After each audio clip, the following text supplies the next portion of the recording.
Good evening. Tonight, I can report to the American people and to the world. The Americans warn it is just a taste of things to come. Skeller? Oh, no. We are not married. We are having a baby together, but we're not involved. And presumably we'll be able to see what's going on and make perhaps a major projection at that point. Goes to Matthew McConaughey. South of Beijing is missing, according to a statement from the airline air traffic control. Thank you so much. It's very, very nice. Welcome to the last episode of Late Night with Jimmy Fallon.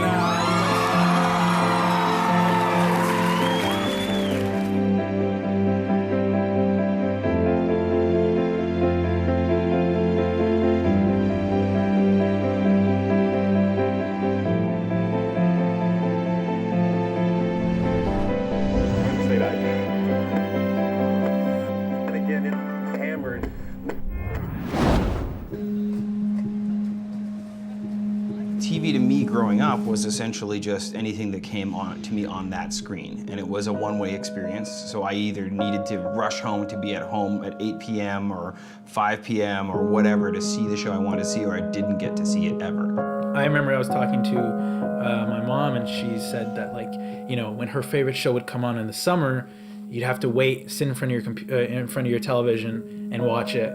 But then you never see it again. It's not like you could go to the store and buy it on DVD or it'll rerun. You have to wait till next year till it would rerun. And I think that whole thing of rewatching is really important. A TV to me now is it's like a monitor to me, to be honest. When I go to Future Shop or Best Buy on Boxing Day, I'm like, I need a TV because I want to plug my computer in, or I want to plug my camera in, you know, just to stream movies from YouTube. So it's no longer the main part, it's become secondary, if you think about it. How people view on their mobile devices is like having a snack, and you know, you get your full meal when you watch the real television and the bigger size sets.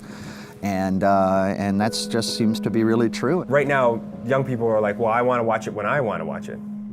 But there was something great to know that you had to wait till Thursday at 9 and everyone was watching Seinfeld at the same time, and that as soon as the commercial break came, your phone rang because your friends wanted to talk about it amongst themselves. A show like Breaking Bad kind of brought things back for a little bit in terms of the water cooler culture, making sure that you watched it so you can talk about it with people the next day. But the reality is, a lot of those people maybe wait until 11 o'clock and just download the torrent. For me now, the screen surface is irrelevant. I mean, it doesn't matter to me if I'm watching content on my phone when I'm on the TTC or on the subway. It doesn't matter to me if I'm watching it on my iPad sitting in my bed or if I'm in my living room watching TV. The screen source is irrelevant, it just becomes the content. So for me, TV right now is just content that appeals to me. Because it is so accessible, sometimes that can dilute what's out there. Every day we're bombarded by media, and it's kind of getting harder and harder to distinguish what's the quality from all the content, right? So when there's so much out there, it's hard to sort of filter out the background noise and find the really good programs. That was a real great opportunity for us to meet people. Hey guys, in the almost 3 years that I've been making this vlog, The quality level of what I'm seeing on YouTube today amazes me. First of all, it's now an opportunity that didn't exist even 5 years ago in reality terms to actually make money, where you can actually put up a web series of some kind, instill the advertising in it, or do your deal with YouTube, and actually as people click through that advertising, you can start to make a little bit of money.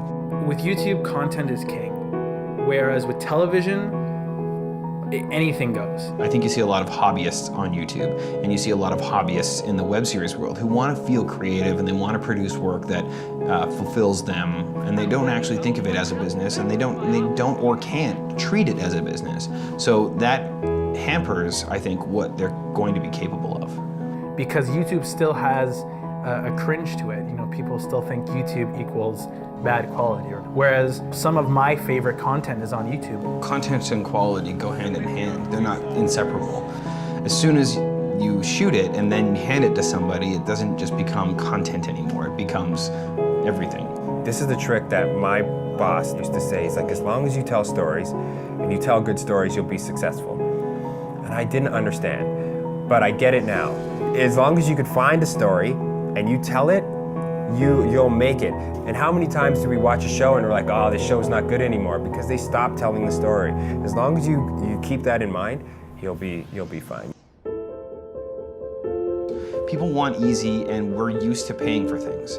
Now, whether or not people are going to pay for things as well as a cable subscription, that I don't know. Now, watching something or receiving entertainment or media is a very personal experience. It's not something to be shared with other people. It's something that you want to watch when you want. You can pause whenever you want. You can rewind it whenever you want. And it's all about you. Humans like to wait. And we've gotten ourselves into the stage now where everything's instant. But when we get back to having to wait for it, we'll enjoy it. And I think we do enjoy it when you have to wait for something. It's like delayed gratification.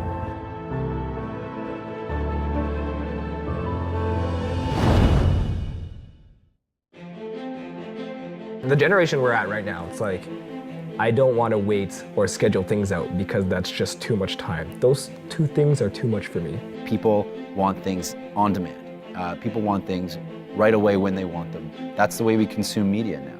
And I think that it's going to become even more prevalent in the future. Television isn't dead, it's just changing. That's ultimately it. The concept of TV, I think, is going to be around for a while because it's like the oil industry. It's an industry. I mean, we could put electric cars on the roads, but the oil industry is never going to let it happen. They're going to drag their feet as much as they can because there's still oil left to sell in the world. Frankly, the TV industry is going to work the same way. You think it's still such a powerhouse money-wise that it's going to take a while before it's willing to share that pot. I think people are sick of paying these high fees for their cable subscription or satellite TV, and I think we're going to see a lot more people shifting to online media and basically user-driven content. When it comes to like, let me watch this and like video sites that are just kind of on demand, like Netflix and everything, it's like, so what? TV's kind of like obsolete to me. You know, I don't really need it. If it's on there, it's great to watch. It's something there for me to do and just sit down and just flip through if I want to be mindless for a bit. But other than that, I don't really watch it as like my main source of entertainment or media. If anything, what I do believe is that the laptop and the television will eventually merge and be the same product. And you'll be able to click on screen and watch whatever you want to watch online on your TV.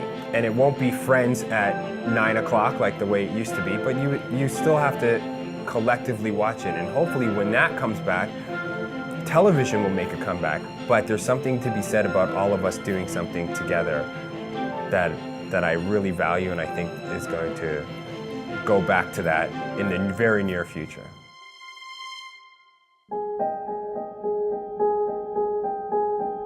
Fighting broke out overnight between rival factions.